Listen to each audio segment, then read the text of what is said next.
Dari Utsman ibn Affan berkata, aku mendengar Nabi SAW bersabda, sesiapa yang membaca Bismillahilladzi la yadurru ma'asmihi syai'un fil ardi wala fis sama' wa huwas sami'ul alim, yang bermaksud dengan nama Allah yang dengan namanya tidak ada sesuatu pun yang dapat memberikan kemudaratan di bumi maupun di langit. Dialah yang maha mendengar lagi maha mengetahui. Sebanyak 3 kali, maka dia tidak akan ditimpa bala yang datang secara tiba-tiba sehingga subuh. Dan barang siapa yang membacanya ketika subuh sebanyak 3 kali, maka dia tidak akan ditimpa bala secara tiba-tiba sehingga petang, iaitu malam. Hadis rawahu Abu Dawud menurut Syekh Syu'ib Al-Arnud. Hadis ini adalah hasan. Assalamualaikum warahmatullahi wabarakatuh. Bismillahirrahmanirrahim. Rabbi shrah li sadri wa yassir li amri wahlul 'uqdatam min lisani yafqahu qawli. Allahumma aftah alaina hikmataka wa anshur alaina min khazaini rahmatik ya arhamar rahimin. Allahumma inni as'aluka ridhaka wal jannah wa na'udzubika min sakhatika wan nar. Allahumma innaka 'afuwun tuhibbul 'afwa fa'fu anna. Allahumma inna nas'aluka al-huda wal tuqa wal 'afafa wal ghina. Allahumma inni a'udzubika min 'ilmin la yanfa' wa min qalbi la yakhsha' wa min nafsin la tashba' wa min da'wati la yustajabu laha. Alhamdulillah, bertemu kita lagi sekali dalam slot tuition online Perlis Mengaji yang ke-8 bersama dengan Ustazah. Sebelum tu Ustazah ucapkan setinggi-tinggi terima kasih, jazakumullahu khairan kathira, kepada pihak MAIPS, JAIPS, Kerajaan Negeri Perlis dan Jabatan Pendidikan Negeri Perlis, dengan kru-kru yang terlibat, ustaz-ustazah, guru-guru yang terlibat, yang sama-sama berusaha untuk memberikan yang terbaik untuk anak-anak murid di Negeri Perlis khususnya dan seluruh Malaysia umumnya. Semoga setiap usaha ini Allah kira sebagai ganjaran yang berterusan. Jadi hari ini kita akan tengok sambungan daripada tajuk slot lepas, iaitu slot 7, masalah rumah tangga, siri yang kedua. Okey. Kalau anak-anak ingat, ada berapa subtopik dalam tajuk masalah rumah tangga? Ustazah ada lakarkan petaminda kan dalam slot yang lepas. Anak-anak boleh ingat tak ada berapa masalah rumah tangga yang perlu kita tahu? Okey, ada berapa? Kita tengok ya. Ada yang pertama kita dah tengok minggu lepas, talak. Kemudian rujuk. Kemudian iddah. Kemudian fasakh. Okey, 4 ni kita dah tengok dalam slot yang lepas.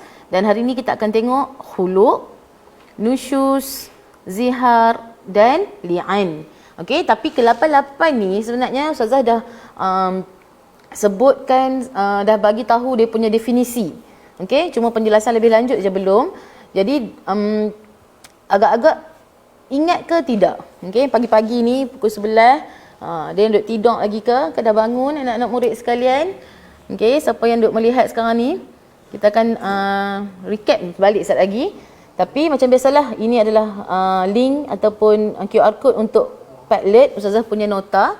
Okey, boleh pergi ke sini untuk dapatkan nota Ustazah.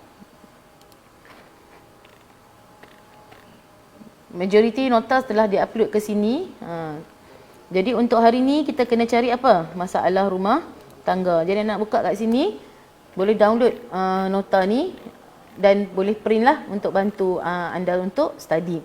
Okey. Setiap minggu saya tunjuk benda ni. Harap-harap fahamlah. Okey. Sekarang kita akan recap balik definisi bagi setiap masalah rumah tangga untuk silibus tekatan 5 lah, pendidikan Islam tekatan 5. Okey. Merungkai ikatan perkahwinan dengan lafaz talak. Maksud apa tu?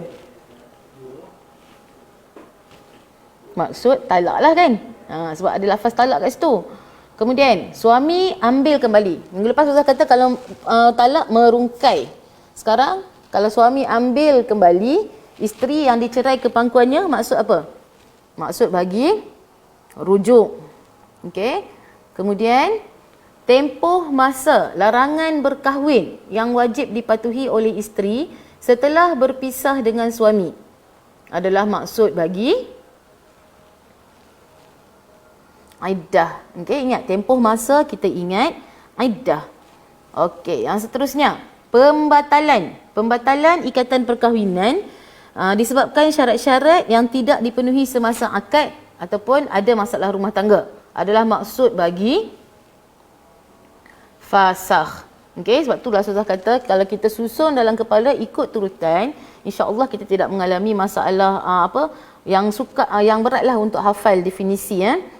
Kemudian, perceraian antara suami dan isteri dengan lafaz talak atau khuluk yang dikaitkan dengan bayaran tertentu adalah definisi bagi ada bayaran. Definisi bagi apa? Definisi bagi khuluk. Okey.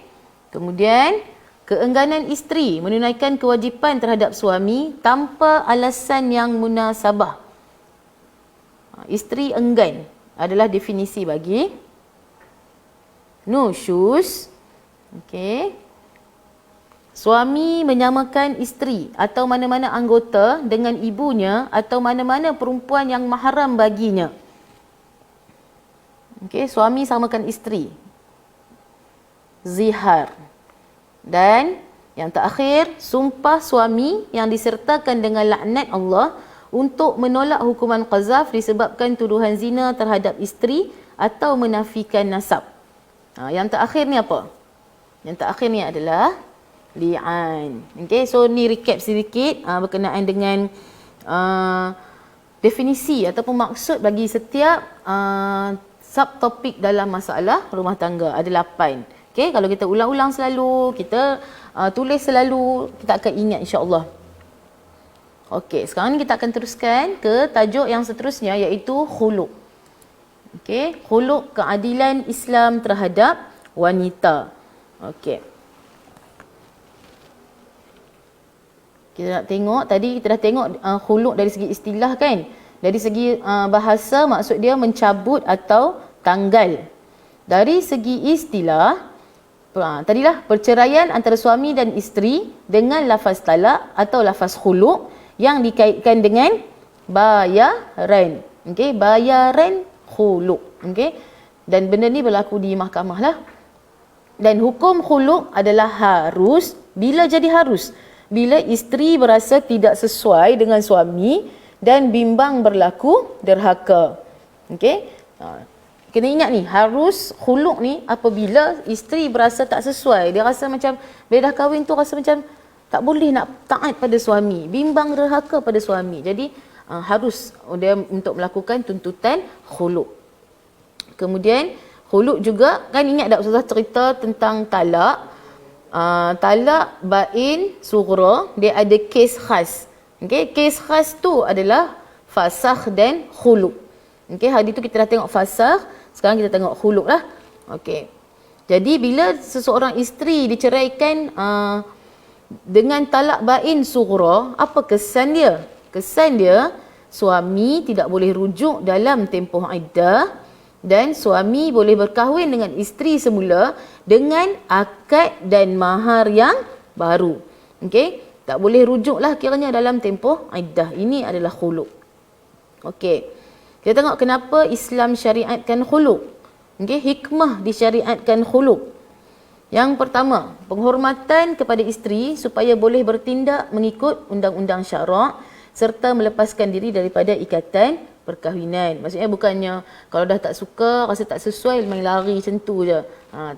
Tak proper kan, tak ikut agama. Jadi Islam dah letakkan dah ada jalan penyelesaiannya di situ, jadi boleh gunalah cara ini. Kemudian mengelakkan kemungkinan berlaku penderhakaan terhadap isteri seandainya dia terpaksa hidup bersama suami yang tidak disukai. Okey. Yang ketiga, mengelakkan sifat ego suami yang suka menyalahgunakan kuasa sebagai ketua keluarga untuk bertindak sesuka hati. So ni bukan semua, tapi kemungkinan berlaku benda-benda macam ni. Jadi Islam letakkan jalan penyelesaian supaya kita tidak berlaku derhaka, supaya kita tidak buat perkara-perkara yang melibatkan dosa. Jadi kita selesaikan dengan cara yang diaturkan oleh agama. Okey, so itu adalah berkenaan dengan khuluk. Jadi tak berapa banyak, khuluk ni kecil saja topik dia. Okey, dari tadi definisi, kemudian hukum, kemudian kesan dan hikmah. Okey, so kita settle khuluk. Kita akan pergi yang seterusnya, iaitu nusyus. Okey, nusyus pemusnah kebahagiaan. Okey, kalau kita tengok tadi, nusyus, kita dah tengok definisi dia. Apa dia tadi? Apa dia kata kunci untuk nusyus? Kata kunci untuk nusyus apa? Nusyus pemusnah kebahagiaan ni, kata kunci untuk nusyus apa? Keengganan isteri. Isteri enggan. Okey. So, dari segi bahasa, nusyus bermaksud derhaka. Dari segi istilah, keengganan isteri menunaikan kewajipan terhadap suami tanpa alasan yang munasabah. Okey. Maksudnya kalau anak-anak murid semua ikut dengan teliti, dah boleh ingat dah maksud ni sebenarnya, sebab kita dah ulang banyak kali. Okey. Hukum nusyus, haram dan malaikat laknat. Laknat siapa? Laknat isteri. Sebab nusyus ni adalah berkenaan dengan isteri. Isteri yang bermasalah. Okey. So kita tengok, apa masalah yang isteri buat? Apa dia yang perkara yang isteri buat yang membawa kepada nusyus ni? Apa dia? Yang pertama, isteri enggan layan suami di tempat tidur. Okey? Jadi sepanjang malam itulah malaikat akan laknat. Yang kedua, isteri keluar rumah tanpa izin suami, tanpa sebab. Okey, tak ada sebab, tiba-tiba keluar tanpa izin suami. Termasuk dalam perkara nusyus. Kemudian yang ketiga, isteri kasar dari segi perkataan dan perbuatan. Okey, cakap kasar, bertindak kasar, buat perkara-perkara yang boleh mengguruskan hati suami dari segi perkataan dan perbuatan. Kemudian, membenarkan lelaki yang suami tak suka masuk ke dalam rumah tanpa izin. Okey, membenarkan lelaki yang suami tak suka masuk ke dalam rumah tanpa izin. Dan seterusnya, ingkar arahan suami yang tak bercanggah dengan syarak. Arahan suami yang mana yang tidak berlawanan dengan agama. Syarak ni adalah agama Islam. Apa yang Islam suruh, suami suruh buat yang Islam yang baik-baik, tapi kita ingkar. Isteri ingkar, maka dia termasuk dalam perkara nusyus. Okey. Kita dah tahu dah berkenaan dengan perkara-perkara yang membawa kepada nusyusnya seorang isteri. Jadi bila seorang isteri itu nusyus, dia tidaklah berlaku perceraian. Okey, seperti mana kes-kes lain. Dan Islam ajar macam mana suami patutnya bertindak untuk mendidik isteri yang nusyus. Okey, yang pertama, memberi nasihat. Nasihat yang berhikmah. Okey, yang kedua, memisahkan tempat tidur. Okey, memisahkan tempat tidur dengan suami. Kemudian yang ketiga adalah memukul dengan tujuan mendidik. So pertama nasihat, of course lah, dalam apa-apa pun kita nak tegur orang, kita kena beri nasihat. Kemudian memisahkan tempat tidur dan memukul dengan tujuan yang mendidik. Cuma memukul ni adakah pukul pang macam tu? Tidaklah kan? Sebab Islam tak ajak kita buat kekasaran. Okey? Jadi apa syarat pukul dia? Tak boleh melampau, tak boleh muka dan perut. Kemudian tidak menggunakan alat yang berbahaya. Maksudnya pukul-pukul sikit je pun. Guna sapu tangan ke. Kan ada kalau kita tengok sirah kan. Jadi tujuan dia berpukul ni bukannya untuk mencederakan, tapi sebenarnya untuk memberi teguran kepada isteri. Okey? Ini adalah berkenaan dengan adab seorang suami yang patutnya mendidik isteri yang nusyus. Okey. Kesan nusyus. Bila seseorang isteri tu nusyus, apa jadi pada dia? Okey, apa jadi pada dia? Anak-anak yang dah masuk ni boleh fikir tak bila seorang isteri tu buat sesuatu penderhakaan terhadap suami, agak-agak apa kesan dia? Ni yang siapa dah masuk ni? Sam, Fatihin, Farish, kan? Apa dia? Kalau terhadap isteri hilang hak nafkah daripada suami. Kemudian kalau bermadu, isteri tu hilang giliran bermalam. Okey, Akila Natasha bersama-sama Ustazah sekarang ni kan. Okey, kalau kesan nusyus terhadap suami pula. Seorang suami yang tidak isterinya nusyus, sudah tentulah dia tidak dihormati dalam rumah tangga. Kemudian suami akan tercabar dan mudah hilang pertimbangan. Okey, apa dia kesan nusyus terhadap keluarga? Anak-anak akan hilang hormat terhadap ibu bapa. Jiwa dan minda anak-anak akan tertekan. Sebab bila berlaku masalah antara suami dan isteri, sudah pastilah anak-anak lah orang yang paling dekat yang akan rasa kesan dia tu. Okey. Dan terhadap masyarakat, sebab dalam keluarga ni dia akan membentuk masyarakat kan. Jadi masyarakat akan hancur jugalah ikutan daripada rumah tangga yang hancur. Akan memberi kesan yang buruk kepada masyarakat. Dan terutamanya dalam hubungan antara keluarga suami dan keluarga isteri lah akan terjejas lah sebab berlakunya permasalahan seumpama begini. Okey. So itulah berkenaan dengan nusyus. Jadi saya rasa nusyus ni tidaklah begitu sukar untuk anak-anak faham. Yang penting kita kena tahu apa dia perkara yang menyebabkan boleh membawa kepada terjadinya nusyus seorang isteri terhadap suami. Okey, yang mana kita kena ambil iktibar untuk elakkanlah berlaku pada diri kita lah pada masa akan datang. Okey, insya-Allah. Kita akan pergi ke tajuk yang ketiga. Okey, iaitu Saidna ni slide ni. Yang ketiga dalam tajuk hari ni lah. Okey, kalau dalam keseluruhan yang keberapa? Yang ketujuh, iaitu zihar. Pernah dengar tak zihar? Zihar adalah amalan masyarakat jahiliyah. Okey. Apa dia definisi zihar? Kita dah tengok tadi. Kata kunci dia tadi apa? Suami samakan isteri kan. So zihar ni maksud dia belakang. Kita ingat belakang. Kemudian istilah suami menyamakan isteri atau mana-mana anggota dengan ibunya atau mana-mana perempuan yang mahram baginya. Okey, seorang suami dia samakan isteri dia ni dengan ataupun mana-mana anggota tubuh lah. Okey, dengan perempuan yang mahram bagi dia. Sebab tu kita belajar masa awal dulu dalam bab perkahwinan, perempuan yang mahram. Perempuan apa? Kita kena tahu perempuan yang mahram disebabkan yang haram disebabkan keturunan, disebabkan penyusuan, disebabkan persemendaan. Lepas tu perempuan yang haram selama-lamanya, sementara semua tu kan. So kita kena tahu sebab kalau seorang suami menyamakan dengan perempuan-perempuan yang mahram bagi kita, maka akan jatuh kepada zihar. Cumanya ini kita kena set dalam kepala, ni adalah amalan masyarakat jahiliyah. Okey. Apa hukum dia? Haram dan berdosa besar. Ya, haram dan berdosa besar.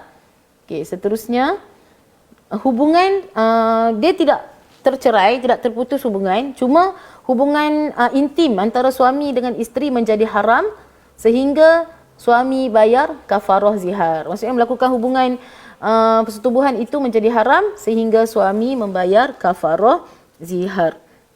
Okey. Kemudian kita tengok rukun dan syarat bagi zihar. Kita tengok rukun dulu. Nak terjadinya zihar mestilah ada suami, isteri, orang yang diserupakan dan juga sirah. Okey. Apa pula syarat suami? Syarat dia baligh, berakal, sah talak. Maksudnya isteri bukan dalam talak bain. Kemudian kemahuan sendiri. Itu adalah syarat sah untuk suami. Untuk isteri, mestilah isteri yang sah dan disandarkan kepada mana-mana anggota isteri, bukannya anggota orang lain. Okey? Kemudian orang yang diserupakan. Perempuan yang diserupakan tu mestilah perempuan yang mahram dengan suami. Okey? Dan sirah. Lafaz tu kalau jelas dan khusus tidak perlu kepada niat. Dan kalau tidak jelas dan tidak khusus perlu kepada niat. Okey, so kita tengok kalau kita dalam bab masalah rumah tangga ni, rukun tu mestilah melibatkan, kita kena fikir dalam nak terjadinya talak tu siapa kena ada? Nak terjadinya zihar tu siapa kena ada? Of course lah suami, isteri. Jadi kalau soalan keluar, benda ni yang paling senang sekali. Kan? Suami, isteri. Bakal suami, bakal isteri. Macam tu kan? Dia punya rukun tu. Okey.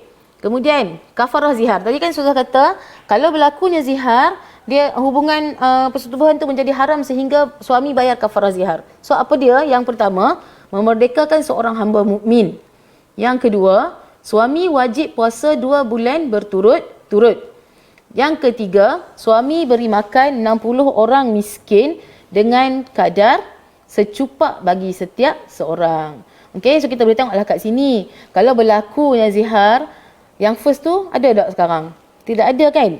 Jadi dia kena pergi kah yang kedua ataupun yang ketiga. Okey. Jelas tak tentang zihar ni? Okey. Kita kena saya rasa mungkin tidak banyak berlaku dalam kalangan masyarakat kita, tapi kita kena tahu sebagai ilmu lah. Mungkin ni pernah berlaku dalam masa zaman Rasulullah sehingga turun ayat berkenaan dengan zihar dan sebagainya. Okey. Langkah untuk elakkan diri, okey, kita kena berhati-hati daripada kita terjebak daripada berlakunya zihar ni. Yang pertama, bakal suami dan isteri wajiblah mempelajari fardu ain berkaitan dengan kekeluargaan sebelum kahwin. Okey. Kemudian yang kedua, tidak mengikut sifat Arab jahiliyah apabila marah. Yang ketiga, memahami konsep zihar yang sebenar. Yang keempat, suami hendaklah menahan kemarahan supaya tidak tergesa-gesa menziharkan isteri yang diamalkan oleh masyarakat jahiliyah. So sebenarnya balik pada sini, kita kena lengkapkan diri kita dengan ilmu, kita kena perbaiki akhlak kita supaya bila berlaku sesuatu masalah dalam hidup kita, kita cuba untuk bertindak mengikut apa yang Islam suruh. Kita boleh kontrol marah kita. Kita semua ada perasaan marah, kita semua ada kelemahan diri sendiri, tapi kita bila kita trigger, kita akan teringat balik apa yang Islam ajak sebenarnya. So kita akan cool down balik insya-Allah. Okey. Sekarang ni kita akan tengok dah habis dah zihar. Kita akan tengok yang terakhir, which is li'an. Okey, kalau awak nak tengok dekat nota ustazah tu, li'an lah dia seorang satu kotak. Kalau yang lain tu dia kongsi-kongsi, tapi li'an ni panjang sikit sebab dia punya lafaz tu je panjang. Okey.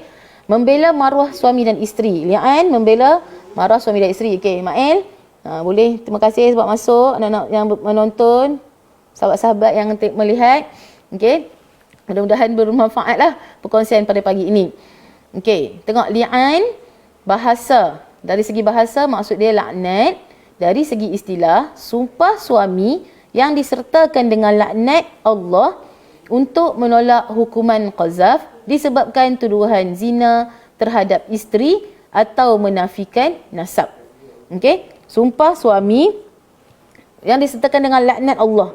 Okey, sebab itulah dia menjadi sumpah laknat. Okey, untuk tolak hukuman qazaf. Saya kita akan tengok dia punya penjelasan dia. Okey.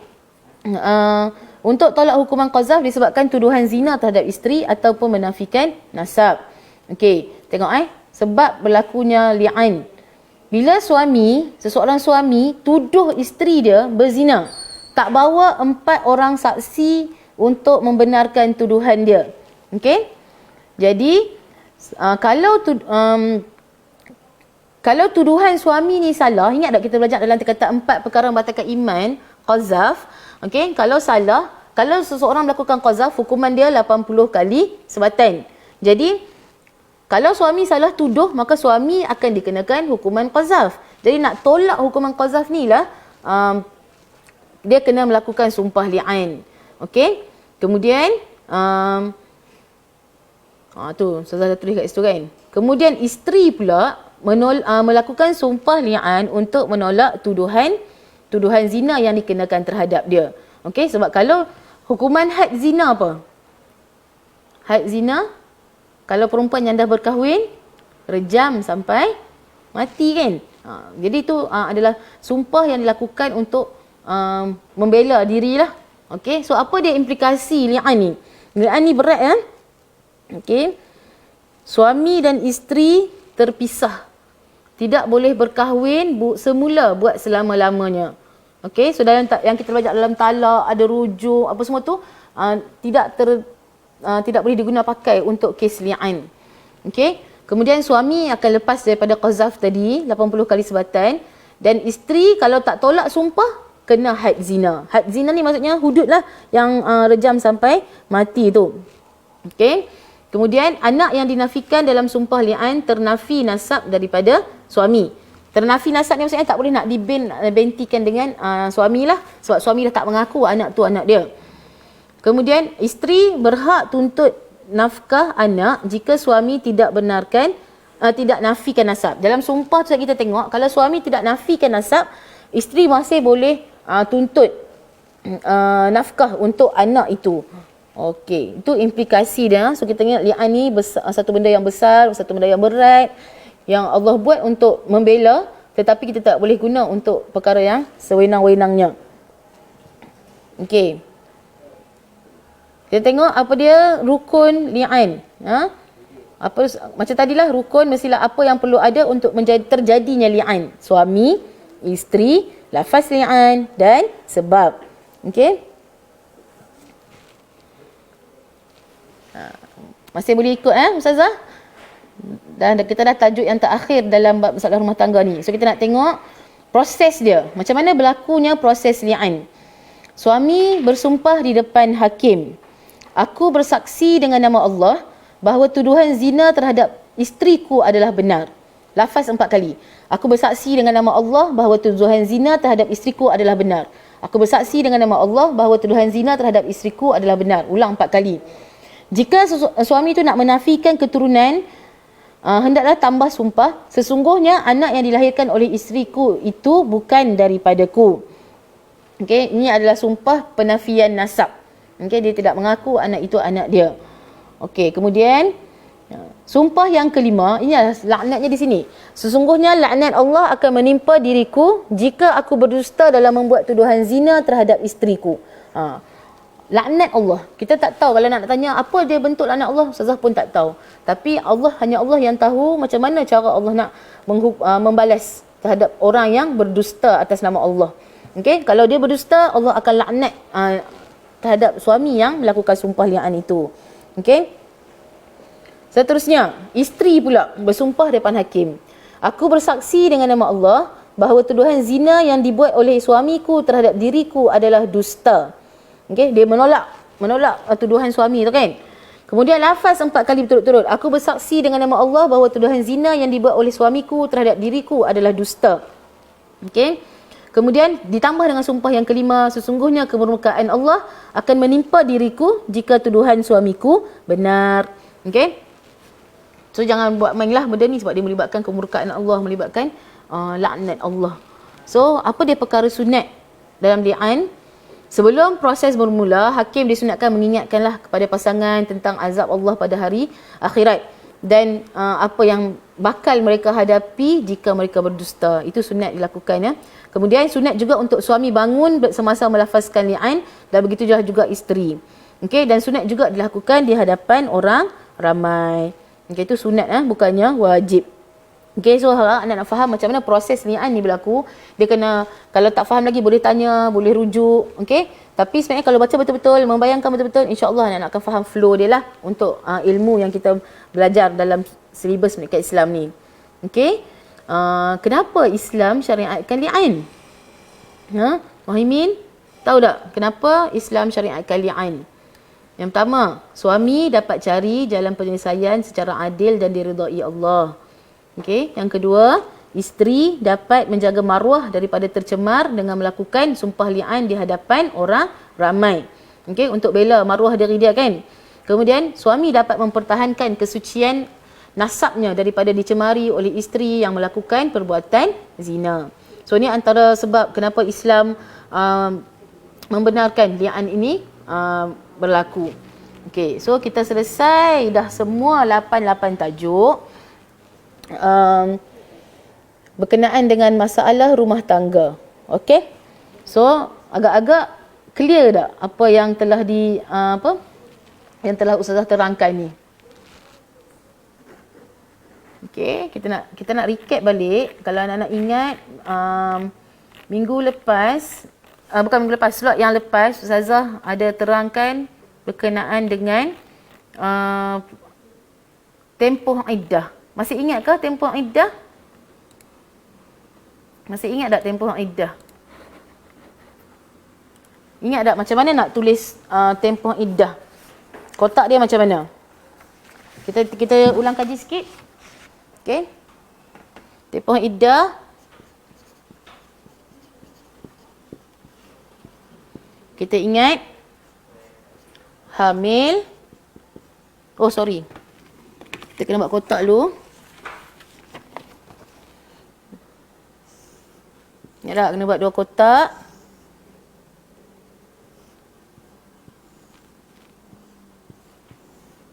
Cerai hidup, cerai mati. Lepas tu ada 4 perkara kan kat sini.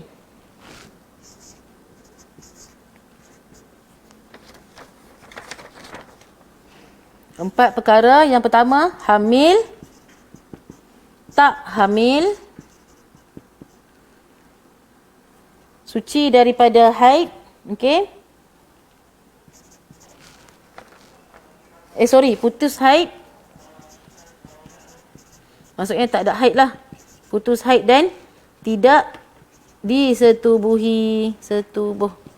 Okey. Ingat ni. Pertama kena ingat benda ni dulu. Cerai hidup, cerai mati. So, kita buat kotak macam ni. Kan? Kat mana kena buang? Yang ni. Sebab apa? Sebab tempoh bagi isteri yang diceraikan dalam ketika hamil adalah sehingga anak lahir.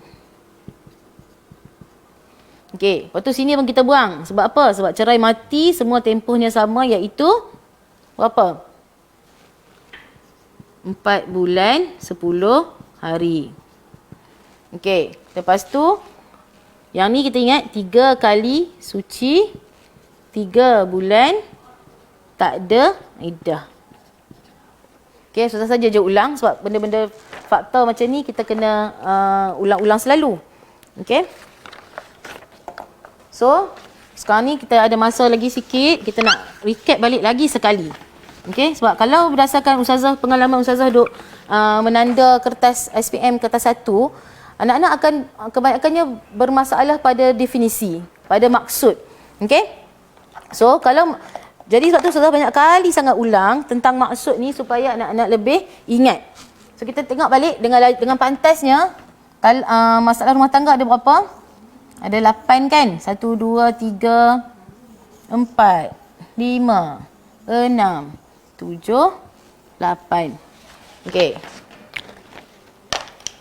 Yang pertama,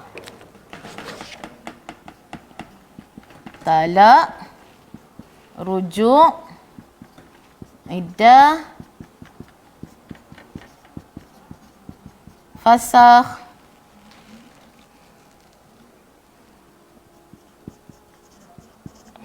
khulu, nusyus, zihar, li'an. Okey, kita nak tengok macam mana ingat tak dia punya kata kunci ataupun lukisan dia. Kalau kat sini talak kita ingat, kalau hati tu, kalau suka tu bercantum kan. Jadi kalau tak suka tu bercerailah. So, dia apa? Kita ingat perkataan dia merungkai. Kalau rujuk, ni saja nak bagi bantu ingat kan. Tadi kan dah ni kita plaster balik. Okey, so merujuk adalah suami ambil kembali.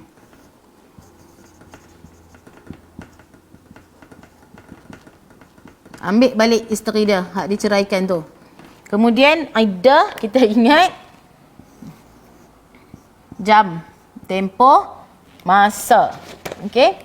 Ingat tempoh, masa. Okey, boleh ya?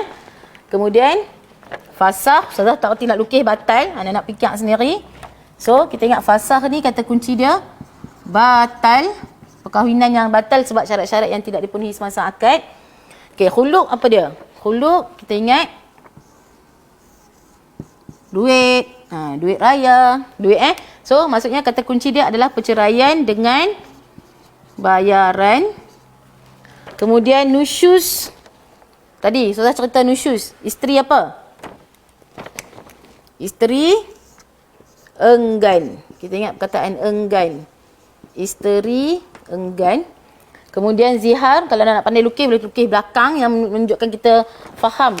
Zihar ni adalah suami samakan isteri dengan perempuan yang mahram. Okey, ataupun kita boleh juga ingat belakang. Sebab ni adalah amalan masyarakat jahiliah. Kemudian li'an adalah sumpah. Sumpah laknat. Okey. Kalau anak nak buat ikut apa yang saya cakap ni, susun satu-satu, ulang banyak kali. Okey, lukis ikut anak-anaknya punya taste, insya-Allah anak-anak akan lebih cepat ingat macam tu je. Okey. So kita nak test lagi sikit masa.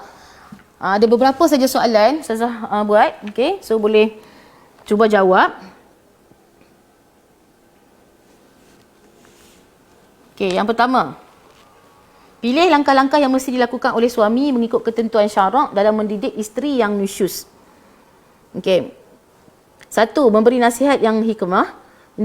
Memisahkan diri dari tempat tidur. Yang 3. Memukul dengan tujuan mendidik. Yang 4. Merujuk pakar kaunseling. Okey, tengok A, B, C, D. Apa jawapan dia?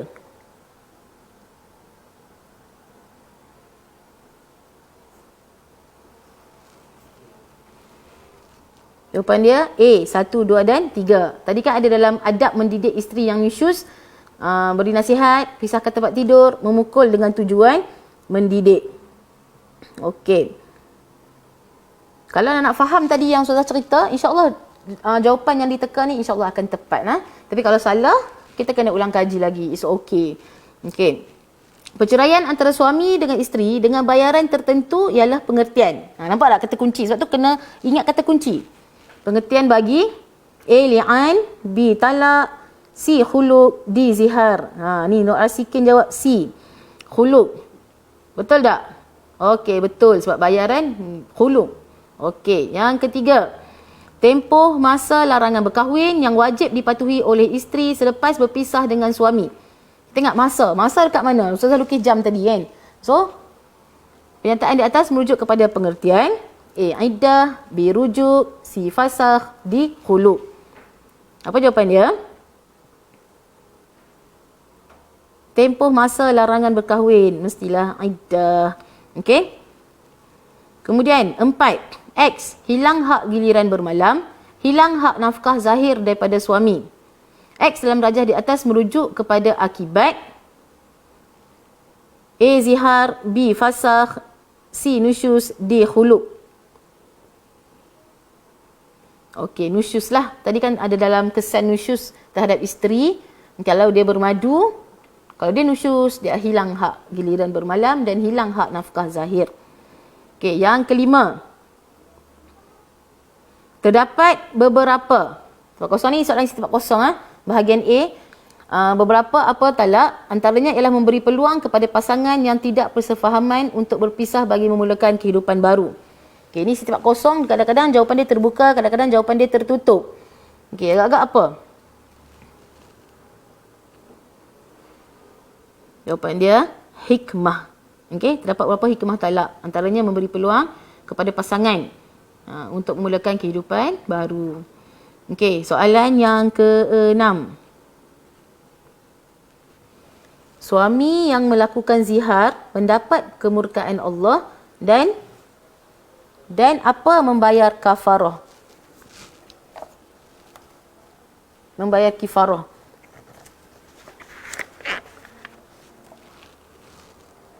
Okey. Wajib. Okey. Kan tadi kalau dia tak bayar kifarah, maka hubungan dengan isteri dia, hubungan persetubuhan dengan isteri akan kekal haram lah selama-lamanya. Sehingga dia bayar kifarah zihar. Soalan ke-7. Hukum khuluk. Ni ramai yang jawab betul ni, alhamdulillah. Hukum khuluk adalah apa? Bagi isteri yang yakin tidak sesuai dengan suaminya dan bimbang akan derhaka terhadapnya. Hukum khuluk akan jadi apa? Untuk isteri yang yakin tidak sesuai dengan suami dan bimbang berlaku derhaka. Harus. Okey, hukum khuluk adalah harus. Kemudian yang ke-8.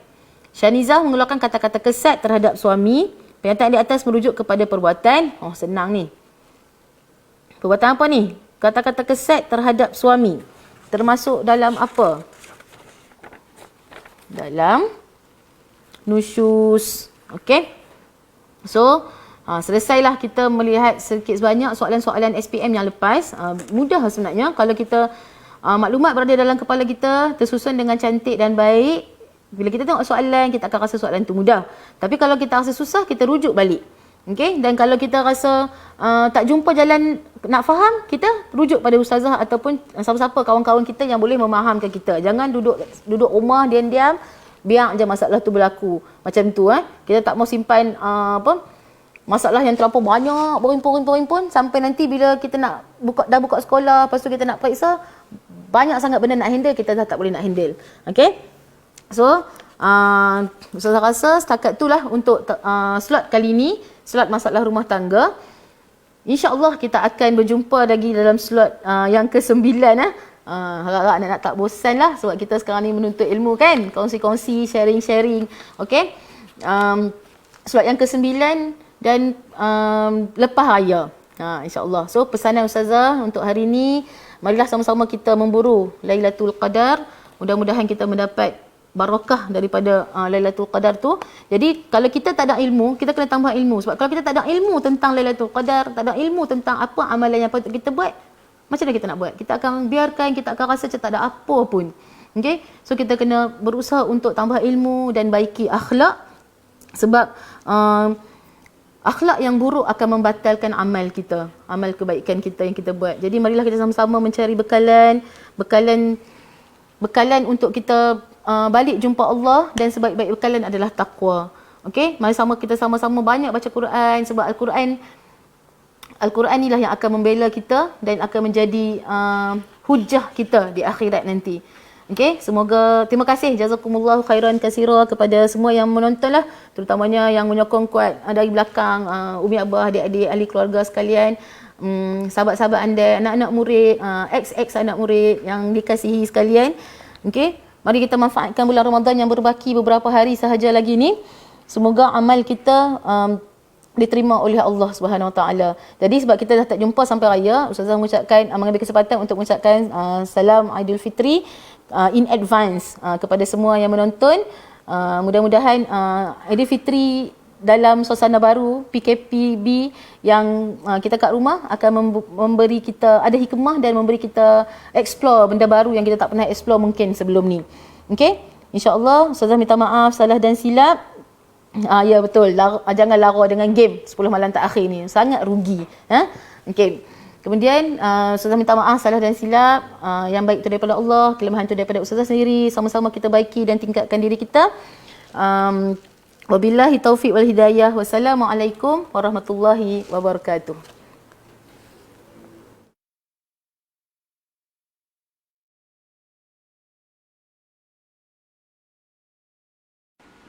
Daripada Anas bin Malik radhiyallahu anhu berkata, Nabi SAW pernah berdoa, Allahumma inni a'udzubika minal barasi wal jununi wal juzami wa min sayil asqam. Ya Allah, aku berlindung denganmu daripada penyakit sopak, penyakit gila, penyakit kusta dan penyakit-penyakit yang buruk. Hadis diriwayatkan oleh Al-Imam Abu Dawud dengan sanad yang sahih.